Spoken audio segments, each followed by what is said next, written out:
সুবহানাল্লাহ। লাইলাতুল কদর বুদ্ধিবৃত্তিক জাগরণের এক রাত। লাইলাতুল কদর এই শব্দটি শুনলেই মানুষের মনে ভেসে ওঠে এক রহস্যময় রাতের ছবি। শ্রদ্ধা, আবেগ, ভক্তি আর অসংখ্য ব্যাখ্যার আবরণে ঢাকা একটি রাত। কিন্তু যদি আমরা এই বিষয়টিকে সরাসরি কুরআনের বাণীর আলোকে দেখি, তখন সামনে আসে এক ভিন্ন বাস্তবতা, একটি ঐতিহাসিক মুহূর্তের বাস্তবতা। কুরআনের একটি ছোট সূরা এই রাতের কথা উল্লেখ করে। সেখানে বলা হয়েছে, নিশ্চয়ই আমরা এটি লাইলাতুল কদরের রাতে অবতীর্ণ করেছি। সূরা কদর, আয়াত 1। এই বাক্য আমাদের একটি গুরুত্বপূর্ণ বিষয় জানায়। লাইলাতুল কদর মূলত সেই বিশেষ রাত, যার সাথে কুরআন অবতীর্ণ হওয়ার ঘটনা গভীরভাবে যুক্ত।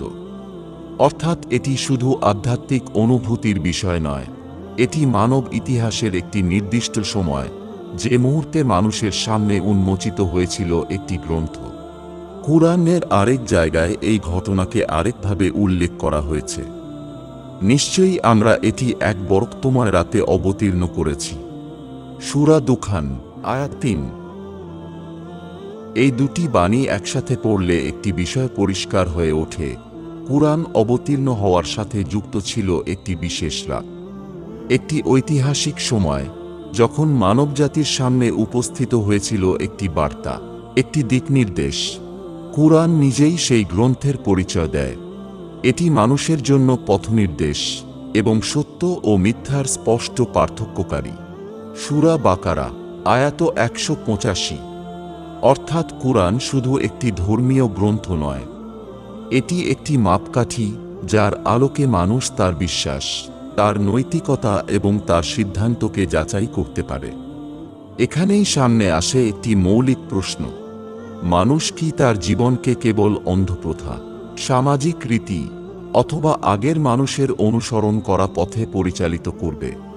মানুষ কি সত্যকে যাচাই না করেই শুধু প্রচলিত ব্যাখ্যার ভেতর বাস করবে, নাকি সে এমন এক জায়গার দিকে ফিরে তাকাবে, যা নিজেকে সত্য ও মিথ্যার স্পষ্ট পার্থক্যকারী হিসেবে উপস্থাপন করে? কুরআনের ভাষা এখানে অত্যন্ত তাৎপর্যপূর্ণ।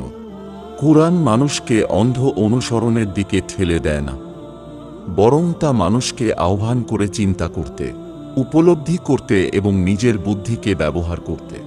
কুরআনের বহু স্থানে একই প্রশ্ন ফিরে আসে: তোমরা কি চিন্তা করো না? সূরা বাকারা, 44 নম্বর আয়াত। তোমরা কি উপলব্ধি করো না? সূরা আনাম, আয়াত 32। এই প্রশ্নগুলো কেবল ধর্মীয় বাক্য নয়, এগুলো মানুষের বিবেককে নাড়া দেয়।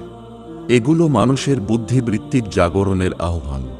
এগুলো মানুষকে বলে, অন্ধভাবে অনুসরণ করো না।